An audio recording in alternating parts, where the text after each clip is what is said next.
ومن يضلل فلا هادي له وأشهد أن لا إله إلا الله وحده لا شريك له وأشهد أن محمدا عبده ورسوله. اللهم صل وسلم وبارك عليه وعلى آله وصحبه وسلم. أما بعد, we continue inshallah ta'ala from the chapter of Al-Liqa in the book of Sahih Imam Bukhari rahimahullah ta'ala. And as we heard before, Al-Liqa comes from Riqatul Qalb, the softening of the heart. A hadith of the Prophet sallallahu alaihi wasallam that he compiled in this chapter that's supposed to soften our hearts. Because the hearts, when it's hard, it's away from Allah subhanahu wa ta'ala. أَبْعَدُ الْقُلُوبِ عَنِ اللَّهِ قَلْبُ الْقَاسِي. The furthest away heart from Allah subhanahu wa ta'ala, the heart that is hard. And when the heart is hard, like when the earth is hard, the water doesn't benefit this part of earth. There's no plantation, there's no life whatsoever, it's dead. And the heart, when it's hard, would deprive the person from entering the Jannah of Allah subhanahu wa ta'ala. The heart is the thing that, if it does not come in the Day of Judgment, sound and soft, and as Allah subhanahu wa ta'ala wants from it, then the place for it to be purified is in the hellfire of al-'iyadhu. As Allah subhanahu wa ta'ala says in the Quran, إِلَّا مَنْ أَتَى اللَّهَ بِقَلْبٍ سَلِيمٍ, except those who come to Allah subhanahu wa ta'ala with a sound, with a clean heart. So how can we soften our hearts? By being obedient to Allah subhanahu wa ta'ala, the one that created us, following the sunnah, the way of the Prophet ﷺ, and relying on Allah subhanahu wa ta'ala because we do not know. We have no knowledge. And that's why the wahy, the revelation from Allah subhanahu wa ta'ala comes to teach us how to purify ourselves, how to be steadfast, how to seek the pleasure of Allah subhanahu wa ta'ala, the creator of the heavens and the earth. And we stopped by the chapter, he says, باب قول النبي صلى الله عليه وسلم هذا المال خضرة حلوة. وقوله تعالى زين للناس حب الشهوات من النساء والبنين والقناطير المقنطرة من الذهب والفضة والخيل المسومة والأنعام والحرث ذلك متاع الحياة الدنيا. This is the title. Part of it is the hadith, or part of the hadith of the Prophet sallallahu alaihi wasallam, as it will be mentioned in the chapter. And the second part is verse in the Quran. The hadith, the chapter of the statement of the Prophet sallallahu alaihi wasallam, هذا المال, this wealth, خضرة حلوة. خضرة means green, حلوة means sweet. Wealth, money, is green and sweet, right? And the green color gives the means of pleasure and tranquility and all kinds of delight and goodness. And many of the currencies today are green. Right? So wealth is good and is pleasant, and human beings, they love wealth so much. This is in our innate. As Allah subhanahu wa ta'ala mentioned in the Quran, وَإِنَّهُ لِحُبِّ الْخَيْرِ لَشَدِيدٌ.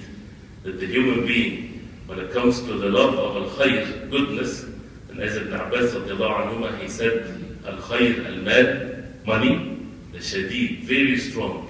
We love the money so much. And it's not condemned for itself, it's condemned if it would take the person away from the purpose of his life, totally or partially.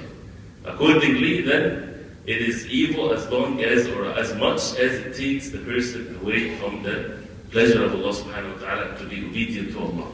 And this is the balance that is present in the deen of Allah, as we would see inshallah ta'ala. Still in the title, there's a statement of Umar radiallahu anhu that would explain, give us this balance in our life. Because some ways of life, they will condemn all kinds of goodness in this life. Money and the physical life and materialistic things and so on, totally shuns it away. And a person to be righteous, to them, they think that he has to isolate himself and go live in the jungle somewhere. This is against the deen of Allah subhanahu wa ta'ala. And on the other side, those who indulge and immerse themselves into the materialistic life, and they don't care where does it come from, left or right, halal, haram, permissible, not permissible, it doesn't matter. It becomes the thing that they worship in this life, the thing that they would follow and would be happy or sad, and all the emotional differences and all kinds of things is based on the money and the wealth and so on and so forth. And this is another evil. And the right way is somewhere in the middle, which is the way of the Prophet ﷺ and what's stated in the Quran. The Prophet ﷺ did not deny this fact. He said, هَذَا الْمَالْ خَضِيرٌ حُلْوٌ. This money is green and sweet. So this is a fact. So we cannot deny this. But then he will teach us والسلام, how to deal with it so that it doesn't take us away from the purpose of our life. And in the verse in Surah Al-Imran, verse number 14, زُيِّنَ لِلنَّاسِ. زُيِّنَ لِلنَّاسِ means this is mabni majhul. That means the zina is the adornment, right?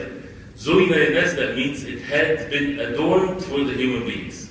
Who's the one that adorned for the human beings, whatever they adorn and they respect and so on? Allah subhanahu wa ta'ala. So this is in our creation. زُيِّنَ لِلنَّاسِ, it's been made beautiful to the people. What is it? حُبُّ الشَّهَوَاتِ. The love of the shahawat. Shahawat is desires. But in many contexts, it depends on the context of course, the shahawat can come in a negative meaning. The desires that takes the person away from Allah subhanahu wa ta'ala, or in some contexts it would mean the desires that has to do with the relationship between men and women, the lusty desires and so on. So here, shahawat in general, it has been beautified for men, the love of the shahawat from women, والبنين and offsprings, والقناطير المقنطرة من الذهب والفضة. القناطير, القنطار is a word that refers to so much of huge weight. Some said 1,000 or less or more, but it refers to something huge, and it's different from one place to the other. So al-qanatir al-muqantar, al-qanatir that is on top of each other. So huge amount of gold and silver. This has been beautified to the human being. Not just some gold and silver. No, al-qanatir al-muqantar. And as we heard in the Hadith last week, لو كان ابن آدم واديا من ذهب لأحب أن يكون له واديان ولا يملأ جوف ابن آدم إلا التراب ويتوب الله على من تاب. The Prophet ﷺ also exposed us. This is us as human beings. He said if the son of Adam has a valley of gold, he won't say, that's it, that's good for me, then I should be busy with taking care of my own iman and so on. No. He would love to have another valley. And the only thing that would fill the inside of the human being and his desire and his zeal of wanting so much of the materialistic things is the dust when he's buried in the grave. So this is something in us. So how to deal with it? This is basically the benefit that we need to learn tonight, inshallah. So it's been beautified to the human beings, the love of the shahawat from women and offsprings and so much of the gold and silver, وَالْخَيْرِ الْمُسَوَّمَةِ وَالْأَنْعَامِ وَالْحَرْثِ, and the horses and the an'am and the cattle and al-harth, matters of agriculture and so on. ذَلِكَ مَتَاعُ الْحَيَاةِ الدُّنْيَا. This is the mata'. This is the mata' of this worldly life.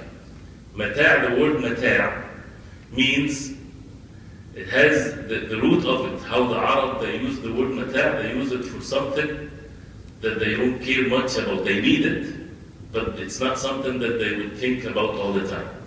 Something like, for example, you would have at home the can opener. You need a can opener, right? But it's not something that you would spend all of your life thinking about the can opener. And you're going after the brand new can opener. And there's one in the market. It's mata'. It's something that you need, yes, and you use, but it's not something that you spend and your heart is busy and attached to it. And it's something temporary, not the goal of things. So the Prophet, so Allah subhanahu wa ta'ala is saying all of what we heard, that people fight over and kill each other for and shed blood and all kinds of things for this, is mata'ul hayati dunya. It's good things, yes, but it's mata', it's temporary. In this life, and the dunya has two meanings. Dunya means the lower life, because the hereafter is the higher one, is the everlasting one. No hearts have imagined, no eyes have seen, no ears have heard. And also the dunya means the closer one. This is the ajila. This is the immediate one. And this is the test of the human beings. They always get attached to what's immediate to them, which is a normal thing. But then the wahy, the revelation from Allah, and what Allah subhanahu wa ta'ala gave in each one of us, the thing that if we lose it, we're not responsible for our actions, which is our aql, our intellect. The aql comes secondary, the wahy comes first. Once we see the revelation from Allah subhanahu wa ta'ala, we submit ourselves. And what is the use of the aql here? Not to suggest things, not to introduce things. the aql or the intellect will make us think this is from Allah subhanahu wa ta'ala and this is the promise of Allah subhanahu wa ta'ala in the hereafter, that means I need to be patient. That means I need to be obedient to Allah subhanahu wa ta'ala, because that would lead me to the everlasting joy. Right? Otherwise, a majnoon person, an insane person, doesn't comprehend this. Animals do not comprehend this. You give them something in front of them, they just go after it. If it's something they desire, they don't think of the consequences. And you know that the Arabs always, they mention the story of the dog and the lion. Right? It's in their poetry and stories and so on, to show how the dog has not too much zeal. And many people, they have this attitude. When the dog, and this is not a real story of course, but they mention it with the symbols of it. When the dog, when he went to the lion, and he said, I don't like for people to call me dog anymore. Kalb is not a good word. I want a better name. So the lion told him, well, take this piece of meat and bring it back to me tomorrow, I will change your name. So he took the piece of meat home, and he got hungry. So he looked at the piece of meat, and he says, no, I want to change my name, I won't eat it. Till he get extremely hungry, then he said to himself, what is wrong by being a dog? It's fine, I'm fine being a dog. And he ate it, and he said next day, I'm okay with being a dog. Right? So it shows that some of the attitude of some human beings are like this. What's wrong with being weak? What's wrong with being this or that? But someone that has the right intellect, he will choose to be patient for just a short period of time to change the weaknesses in him, so that he would have the real joy of this life. Many people, they choose to be intoxicated to feel good, but they are really in a sad situation, because even in this life, they can enjoy this life much, much more if they are not drunk, if they are not intoxicated. But they just need to be patient, and they need to know what is the joyful thing in this life. They will enjoy it more. The heart will enjoy this life, not to be intoxicated in this life. So this is mata'ul hayati dunya, and of course the hereafter is the everlasting one. And Allah subhanahu wa ta'ala, is the most merciful. Whoever chooses the hereafter, he would never lose anything in this life. He will still enjoy it, but the real enjoyment of it, it's an everlasting one, and he will taste the sweetness of it. Umar radiallahu anhu, he said, this is still in the title, قال Umar radiallahu anhu, he said, Allahumma inna la nastati'u illa an nafraha bima zayantahu lana. Allahumma inni as'aluka an nunfiqahu fi haqqi. Umar radiallahu anhu said, what makes it easy for us to understand this, he said, Oh Allah, Allahumma means Oh Allah. Inna la nastati'u. We cannot do anything unless to be happy with what you adorned for us. You adorned it for us, so this is over our capacity not to be happy with it. If Allah subhanahu wa ta'ala adorned these things for us, someone say, I hate money, I hate women, he's lying, right? Or something wrong with him. As human beings, you have to love these things. So this is what Umar radiallahu anhu, he said, of course in the halal way. He said radiallahu anhu, la nastati'u illa. We are not capable of doing anything except what you made in us to enjoy and to be pleased with. But then what did he say after that? Allahumma inni as'aluka an unfiqahu fi haqqi. He said, Oh Allah, I ask you that I would spend it in its right manner. And this is the criteria, this is the key. So it's not to extract from our hearts the love of wealth or the love of the desires. It is not like this.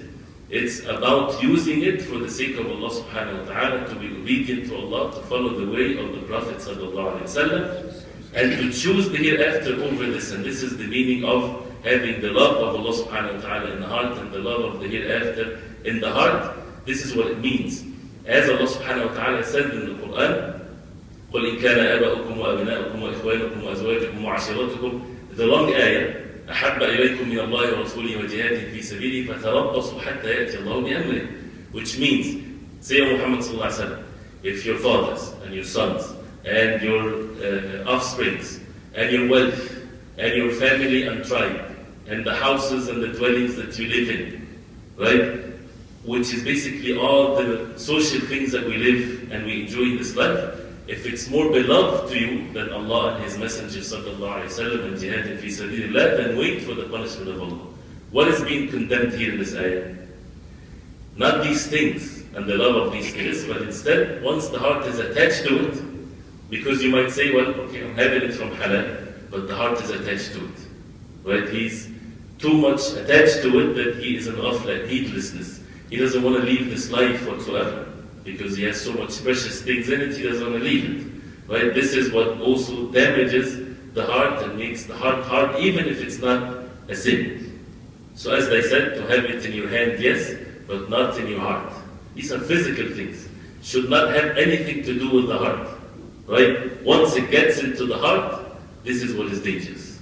The heart should be full with the love of Allah subhanahu wa ta'ala, being attached to the hereafter and so on. Physically, you'll have the physical enjoyment of the halal, but it doesn't go in there. And as the example that we mentioned before, as the some of the mentioned, is the ship when it's on the water, the problem is not in the water being underneath the ship, the problem is when the water gets inside. Right? So living in this life, it's not a problem. The problem is when the life, it makes us sink and immersed because it gets into the wrong place. When it gets into the heart, this is where the danger is. How can we reach this level? This is something that won't happen by a switch. It has to be one day after another, one ayah after another, one hadith after another. It's our struggle, our life, our obedience to Allah subhanahu wa ta'ala, the dua, staying away from sins. It's the whole religion of Islam to follow the way of the Prophet sallallahu alaihi wasallam and to read about the life of the Prophet sallallahu alaihi wasallam as the hadith will come. What was the life of the Prophet sallallahu alaihi wasallam when Allah subhanahu wa ta'ala chose for him the best? And the companions of radiallahu anhu, and he alayhi salatu wasalam, with no doubt, he was the happiest man ever walked on the face of earth. How his physical life used to be. Was he living in mansions and all kinds of these types of things? It's the total opposite. And still Allah subhanahu wa ta'ala made him the happiest person ever. So it's not by the mercy of Allah, a physical thing, it's Allah subhanahu wa ta'ala made happiness in the hearts, and this is by the mercy of Allah. So this is the great statement of Umar radiallahu anhu, that he asked Allah subhanahu wa ta'ala to spend it and to use it in the rights of Allah subhanahu wa ta'ala, to observe the rights of Allah subhanahu wa ta'ala without transgressing the limits. Then the hadith of the Prophet alayhi salatu wasalam, he says, حدثنا علي بن عبد الله قال حدثنا سفيان الثوري قال سمعت الزهري الإمام الزهري رحمه الله قال يقول أخبرني عروة وسعيد بن المسيب عروة بن الزبير وسعيد بن المسيب عن المسيب عن حكيم بن حزام قال حكيم بن حزام, one of the companions of the Prophet صلى الله عليه وسلم, he became a Muslim on the Am al-Fath, when Mecca was liberated, and he was a chief among his people. And he was from the Mu'allafati Qulubuhum in the beginning. He was from those who, when he embraced Islam, because he's a chief and has so much wealth and so on, so his iman was not strong in the beginning. So the hadith will show this, but then he became one of the strong Muslims, the virtuous and the righteous of the companions of the Prophet ﷺ, as we will see, inshallah ta'ala. And this is the effect of al-iman, so that nobody would think, I'm a hopeless case. I love this thing so much, I can't take it off my heart. This is wrong. So he says, سألت النبي صلى الله عليه وسلم فأعطى. He said, I asked the Prophet صلى الله عليه وسلم, so he gave me. He asked him money. And this when he first became a Muslim. I asked him for money and he gave me. ثم سألته فأعطاني. Then I asked him again and he gave me. ثم سألته فأعطاني. Then I asked him again and he gave me. ثم قال. Then the Prophet صلى الله عليه وسلم, after he gave him 3 times, he said, إن هذا المال, indeed this man, this wealth, وربما قال سفيان, and Sufyan, one of the narrators of the hadith, he said, maybe he said, قال لي يا حكيم. The Prophet صلى الله عليه وسلم said to him, يا حكيم, called him by his name. إن هذا المال خضرة حلوة. Indeed, this money is خضرة حلوة, is sweet and green. فمن أخذه بطيب نفس بورك له فيه. Whoever takes it بطيب نفس. Whoever takes it with his nafs, with goodness inside of him, with purity, it will be made barakah for him. It will be blessed for him. وَمَنْ أَخَذَهُ بِإِشْرَافِ نَفْسٍ لَمْ يُبَارَكْ لَهُ فِيهِ. Very important meaning. He said, whoever takes it بِإِشْرَافِ نَفْسٍ. إِشْرَافِ نَفْسٍ, if you remember, we talked about that word before. Al-Ishraf is to do this with your face. Not pride. Not pride is when you're looking at something. Arrogance. Not yet. No. Is when you're looking at something. You know, when something is Designing. beautiful comes out, and your eyes is stuck on it, and your face is like this. Focused. You get your neck longer, right? And you look at that thing. So the Prophet ﷺ is saying, whoever takes the money like this, that means what? That he's so much attached to it. He's looking at it, he's longing for it, right? His heart is attached to it. لَمْ يُبَارَكْ لَهُ فِيهِ. It would not be blessed for him. They're both getting the money, right? Where is the place where the work needs to be done? It's not the physical work, it's in the heart. So this is what the heart would do. Either have this longing for it, or it's the rizq from Allah subhanahu wa ta'ala. He would take the physical means exactly like the other person, no difference. If the money is by the pillar in the back of the masjid, for example, and it's halal, both of them would walk together. But one with his heart, he can't wait and it's longing for this.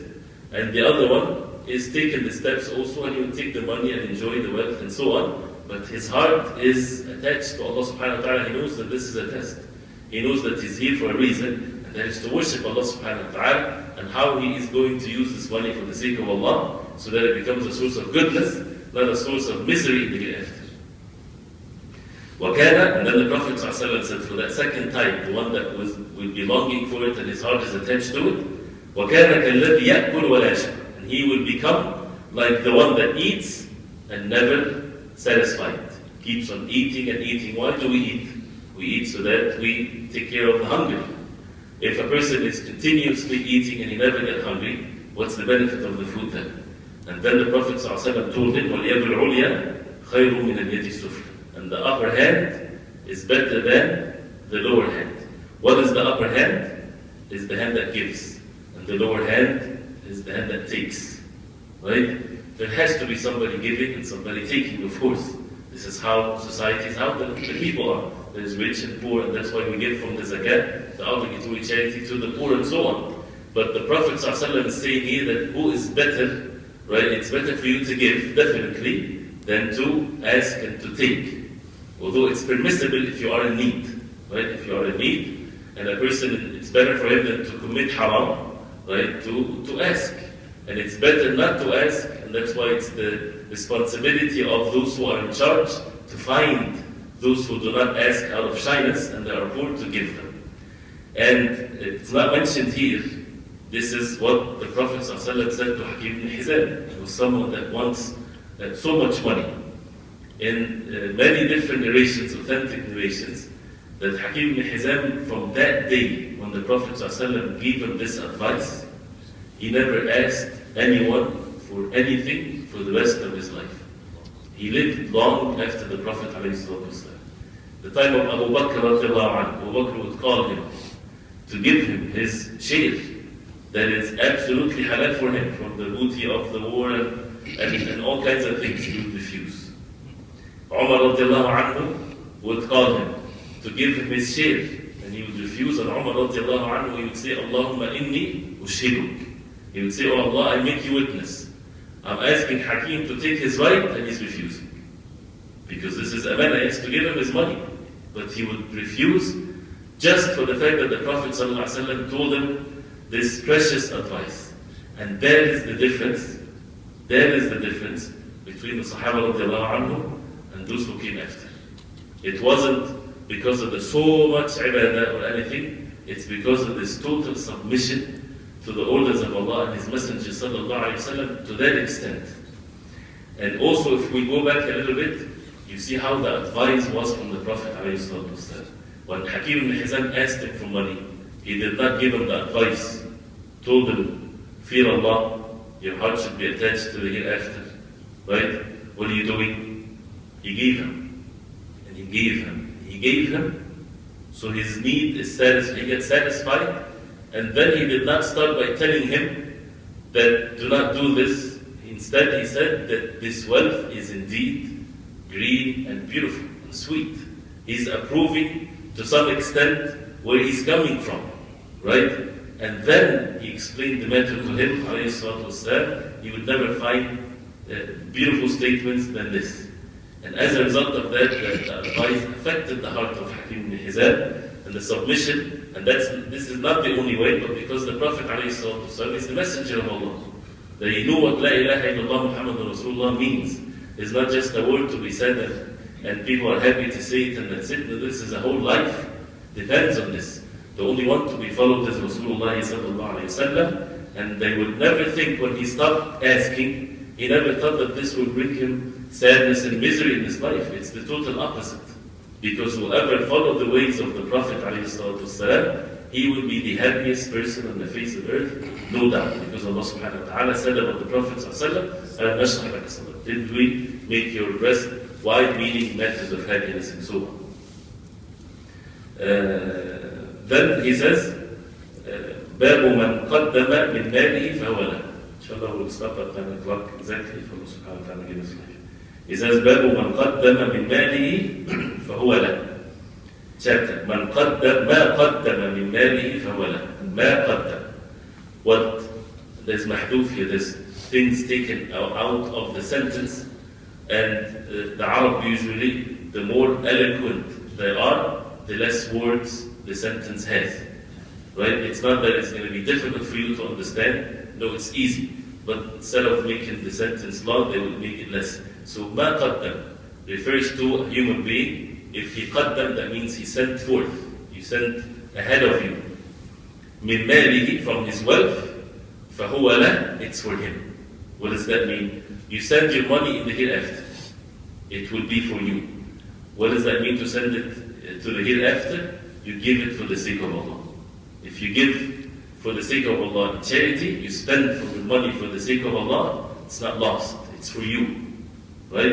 It's exactly even more, and this is the type of certainty that we should have in our hearts, is if you have a house here in St. Louis and a house in Chicago, for example. Right? And you're building the one in Chicago. And you're taking from your money here to send it to Chicago to build a house. Are you giving away your money? You're not giving away your money. You're building your house in Chicago. Nobody will tell you what are you doing. So when a person is giving for the sake of Allah, it's not lost. We don't need actually too much convincing like we do nowadays. We should not need that much convincing. Because if the iman is in the heart and the hearts are attached to the hereafter, you're sending your what Allah subhanahu wa ta'ala gave you, which everything is owned by Allah subhanahu wa ta'ala, you send a portion of it for it to be multiplied many, many times, for a house not in this earth, but for a house in Jannah, for the life in Jannah. And Allah subhanahu wa ta'ala is the most high, and He's the most generous subhanahu wa ta'ala. So the statement is very clear, and this is the meaning of the hadith. And this is the same thing, not just with money, with everything. The time that we spend for the sake of Allah, the salah, the dhikr, the ibadah of Allah subhanahu wa ta'ala, to be kind to others, to even to work in halal. You choose to work in halal.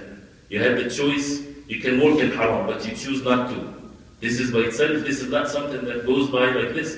A person will be rewarded by when he when he makes sure that he does not eat except what is halal, and when he spends from his money on his family. This is the most rewardable type of charity, and this is obligatory, and this is by the statement of the Prophet ﷺ, as long as it's in the halal way, and also to give to the poor and to pay the zakat and so on. The hadith يقول حدثني عمر بن حفص قال حدثني أبي حفص بن غياث قال حدثنا الأعمش سليمان بن مهران هذا أمير المؤمنين الحديث قال حدثني إبراهيم التيمي, and we talked about him last time, عن الحارث بن سويد قال عبد الله بن مسعود, and all of these people are from Al-Kufr. Abdullah ibn Mas'ud, he was the first one to be there, and his students one after the other. قال النبي صلى الله عليه وسلم, the Prophet صلى الله عليه وسلم said, asking the companions of the Ballwin, أيكم مال وارثه أحب إليه من ماله. Who among you, أيكم مال وارثه, the wealth of his heirs more beloved to him than his own wealth? Those who will inherit after you. Is their wealth more beloved to you than your wealth? So they said, قالوا رسول الله ما منا أحد إلا ماله أحب إليه. They said, O Prophet of Allah, none of us, unless our wealth is more beloved to us. Warithi, that means what? That means you're dead, you're gone. You do not exist to love or to hate or whatever, right? You're talking about something that's going to happen after your death. So there's no loving here. You only love what you have witnessing in your life. So they said, all of us, we love our wealth more than we love the wealth of our heirs, those who will come after us. So the Prophet ﷺ, he took that answer from them. And this is the way to be convinced. Something very materialistic, they know it, they see it. He said, فَإِنَّ مَالَهُ مَا قَدَّمْ وَمَالُ وَارِثِهِ مَا أَخَّرَ. Then indeed, مَالَهُ, his wealth, your wealth, is what you send forth, is what you spend. What you spend, this is your money, this is what you're going to be held accountable for, this is what you will get the reward of it if it's for the sake of Allah subhanahu wa ta'ala, and so on. وَمَالُ وَارِثِهِ مَا أَخَّرَ. And the wealth of his heirs is what he leaves behind. Right? The hadith means what? The hadith encourages us to spend before it's too late. But there's other hadith where the Prophet ﷺ, he said, أن تدع ورثتك أغنياء خير لك من أن تدعهم عالة يتكففون الناس. He said that رضي الله عنه to Sa'd ibn Mu'adh رضي الله عنه. Sa'd ibn Abi Waqqas. He said to him that it is better for you that you would leave your inheritors rich, meaning they're not poor, they're not in need of people. Better for you than to leave them poor, going asking people. Right? So the balance here is, yes, it's important for the person to leave something for his family for the sake of Allah, but the extremes is valid to happen. When a person in his life is just accumulating wealth after wealth, out of the fear for his family, and he doesn't give for the sake of Allah, he does not give his zakat, he does not give charity, he does not give anything. And he thinks that he knows better what is good for him. This is one extreme, and the other extreme is that a person ruins his family and make them homeless while he has money because he spent all of his money and he sold his house and everything else to give it to the poor, and he told them just to find a shelter. Right? This is haram. Why? Because he will be held accountable because they are his dependencies. So the middle way is that the person would, as the Prophet ﷺ did, and of course, if we are honest with ourselves, and I might be wrong, but correct me if I'm wrong, we fall into the extreme of accumulating so much. Right? Allah knows best. So that's why we need to give for the sake of Allah. When you give, you are more actually protecting your family than anything else. And the story of Umar ibn Abdul Aziz is, we talked about it before, when he was the Khalifa of the Muslimin. And the Khalifa is the one that nobody asked him what you're doing. And the Khalifa before him, they were so wealthy. And when he became the Khalifa, when he died, he had only with him 10 denarir, also like $10 or something like this. This is all what was left. And he had 10 of his children, right? He did not leave anything for them. And Allah subhanahu wa ta'ala, as the others, the children, they saw them begging at the doors of the masajid, his children, each one of them, they used to give for charity. As one of the narrators, he said, he saw one of the sons of Umar ibn Abdul Aziz later giving 100 horse fi sabilillah. Right? That means Allah subhanahu wa ta'ala gave them from his bounty subhanahu wa ta'ala. So, and also the story in Surah Al-Kahf about the man that was a righteous person, that Allah subhanahu wa ta'ala saved his treasure under the wall, that he sent al-Khadr, right, all the way to erect his wall. All of this, why? كَانَ أَبُوهُمَ صَالِحًا. The father was a righteous man. So this is if you want to leave a gift, the best gift to leave for our children is to be righteous. And without undermining, going after and seeking wealth, but the most important thing that they would need after you pass away is righteousness, because Allah subhanahu wa ta'ala will protect them after you because of your righteousness. وَلْيَخْشَى الَّذِينَ لَوْ تَرَكُوا مِنْ خَلْفِهِمْ ذُرِّيَّةً ضِعَافًا خَافُوا عَلَيْهِمْ فَلْيَتَّقُوا اللَّهَ وَلْيَقُولُوا قَوْلًا سَدِيدًا. This is what Allah subhanahu wa ta'ala says. Let those who fear for their offsprings, خَافُوا عَلَيْهِمْ, you're afraid what's going to happen to them if I die and so on. then what should you do? What the ayah say? Go collect so much? No. He said, فَلْيَتَّقُوا اللَّهَ وَلْيَقُولُوا قَوْلًا سَدِيدًا. They should fear Allah and they should speak the truth. Allah subhanahu wa ta'ala will take care of them. While taking, of course, the physical means, but not to say, what can I do? I have to take the haram because of this or that. Allah subhanahu wa ta'ala knows best. So having the balance in all of these hadith, this is what the Muslim should do. The next chapter is a very lengthy one with different hadith. But we ask Allah subhanahu wa ta'ala for us to have this effect of these hadith in our hearts and to see things in the real form, because it's very easy to be deceived. And as we said, with no exception, without exaggeration, all human beings are deceived, as Allah subhanahu wa ta'ala says in the Quran, except those who see with the right basira, with the right vision of what Allah subhanahu wa ta'ala informed us in the Quran and in the Sunnah of the Prophet alayhi salatu wasalam. And it's a fact that everybody shall depart from this life, and we ask Allah subhanahu wa ta'ala to make us among the people of Jannah. Sallallahu alayhi wa Muhammad wa alayhi wa sallam. Subhanaka Allahumma wa bihamdika ashhadu an la ilaha illa anta astaghfiruka wa atubu ilayk. Whoever wants to leave, please don't feel shy not to be given.